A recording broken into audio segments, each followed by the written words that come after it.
2 years ago, when my autistic daughter had trouble sleeping at night, she was 1 at the time, I would toss her in her car seat and drive her around. It was one of the only ways she fell asleep soundly, and I lived with my parents in a nice neighborhood. So one night I'm driving and my girl had finally fallen asleep. It's about 9 p.m. at this point. I'm hungry and want to let her fall into a deeper sleep so I can move her. I get some food from a drive-thru and pull over onto a side street right next to the restaurant so I can eat. I'm finishing eating and looking back to check on my kid, and suddenly these super bright headlights pull up behind me a little too close. I wave apologetically, assuming whoever it is trying to park at the house currently in front of. So I pull away and start down the street. And once I'm at the end of the block and around the corner, I see headlights again. No biggie. This is a semi-busy side street, so people cut down this way all the time. Only this person is riding my ass like I'm not moving fast enough, and I get annoyed and change lanes to get out of their way. Almost as soon as I do, they follow. At this point, I realize that the car is the same sedan that had pulled up behind me on the last street.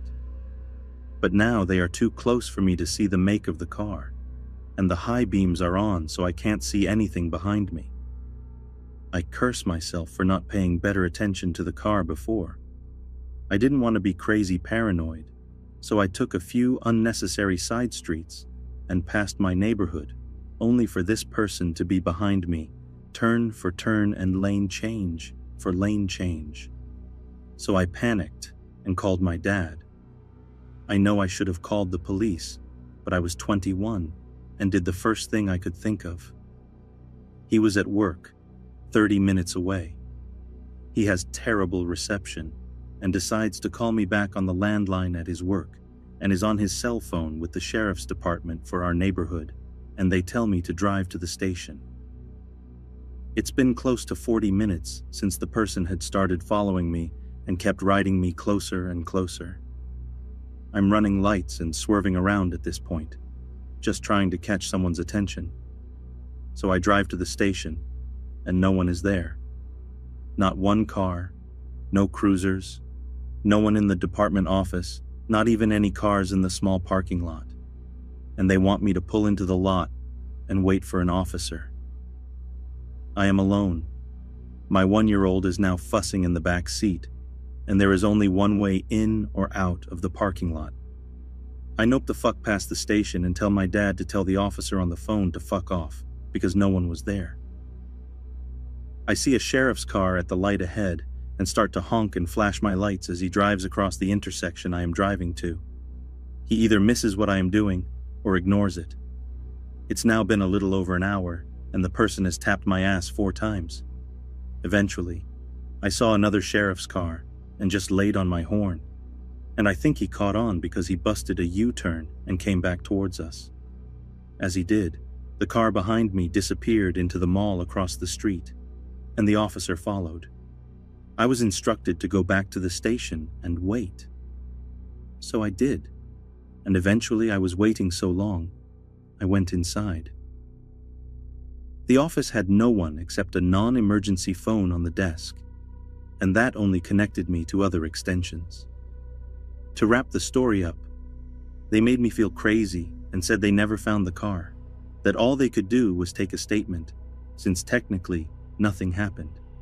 And he offered to follow me and my daughter home, only to drive away as soon as I parked while I was left to take my sleeping kid inside, shaking so hard I couldn't unlock the door. I run upstairs to my mom's room, shake her awake sobbing, and tell her what happened. It took me 2 days to sleep again at night, and to this day, I refuse to do night drives with my daughter.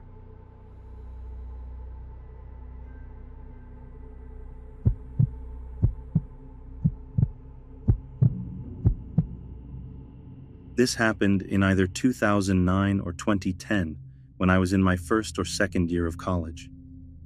I was home for the weekend visiting my now ex-boyfriend. I usually went to his house for the night, and my parents generally wanted me home by 2 a.m. I was in college, but their house, their rules, so who was I to argue? Before I continue, I need to describe my hometown. I am from a tiny Midwestern town. When I describe where I am from, I generally refer to the county I'm from, which is very well known as a vacation community, rather than the town. My county is a unique place that consists of farmland and state parks with small towns in between, all of which are populated by galleries, boutiques, and expensive restaurants. In general, it's a very safe place. Coming home from my ex-boyfriend's house, I basically leave one of the small towns and head to another. It is about a 20-minute drive with woods and farmland surrounding the roads in between. Rather than take the highway, I tended to take back roads because it was faster, and I was very familiar with them from using them to avoid tourist traffic in the summer. The incident didn't occur until I was almost home. I was coming off a back road about to turn onto the county road I live on. I was waiting to turn right with my blinker on. Once I made the turn, it would be less than a minute's drive to my house. I was stopped at the stop sign because there was a vehicle approaching from the left, and I didn't want to pull out in front of it because it was dark, and I was having a hard time judging how fast it was moving. This vehicle did not have to stop, as there was not a stop sign on the county road. I noticed something weird then. The vehicle seemed to be slowing down. It didn't have a blinker on, but I thought maybe it was going to turn right onto the road I was sitting on, so I waited. At this point, the vehicle was close enough that I could tell it was a truck. The truck had now come to a stop, and I realized it wasn't going to turn. It was waiting for me. I made the decision to pull out onto my road. The speed limit on my road is 55. I didn't do much to exceed that because I was trying to determine what I would do when I got to my house. I didn't have any more of a plan with my driveway approaching, so I whipped into the driveway, parked in front of the garage, shut off my car, ran into the garage, locked the door, and made my way into the house. I don't think I'd ever booked it into the house that fast. Once in the house, I walked immediately to the entrance to our rec room, which has windows that look out upon the road and our driveway. I looked out just in time to see headlights shining in the windows. The truck was turning around in our driveway and going back the way it had come.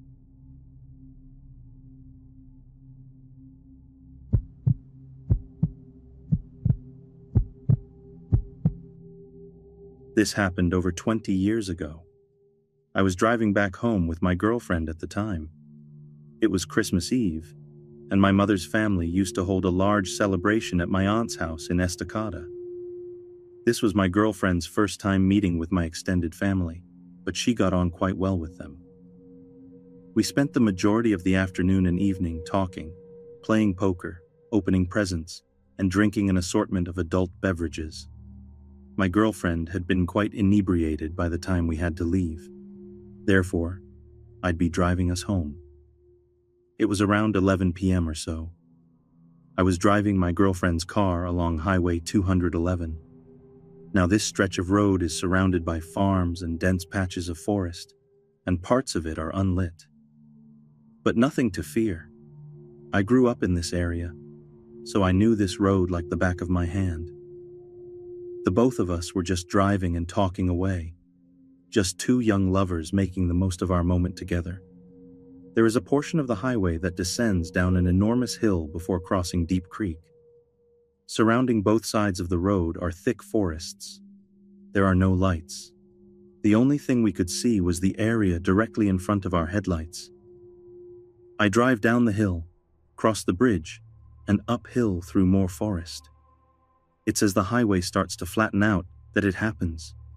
Something sprints across the road so suddenly that I almost hit whatever it was. I slam on the brakes.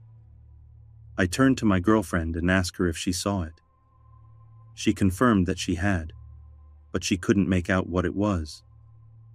Maybe it was a coyote, as they are a fairly common sight in this area, but something felt off about it.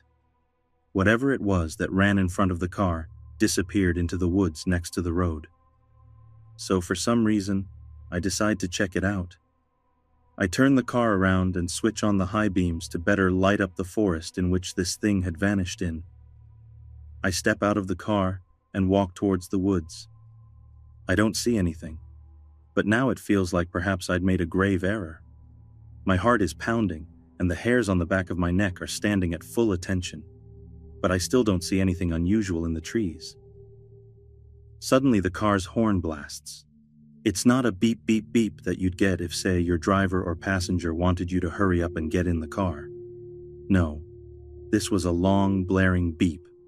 I walk back into the car and ask my girlfriend why she leaned on the horn like that. She said nothing. Instead, she pointed to a spot about 50 feet from where I was standing. I looked over in that direction, and that's when I saw it. Surely this was the thing that ran in front of our car. It was a man. He was completely naked. His skin was covered in dirt and mud, and in one of his hands, he was holding a hatchet.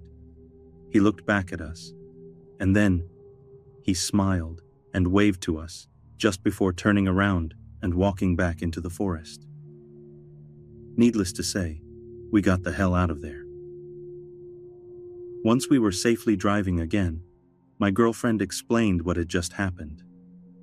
While I was trying to look for the man in the area he initially vanished in, he circled back around and came out from another spot in the forest, beyond my car headlights.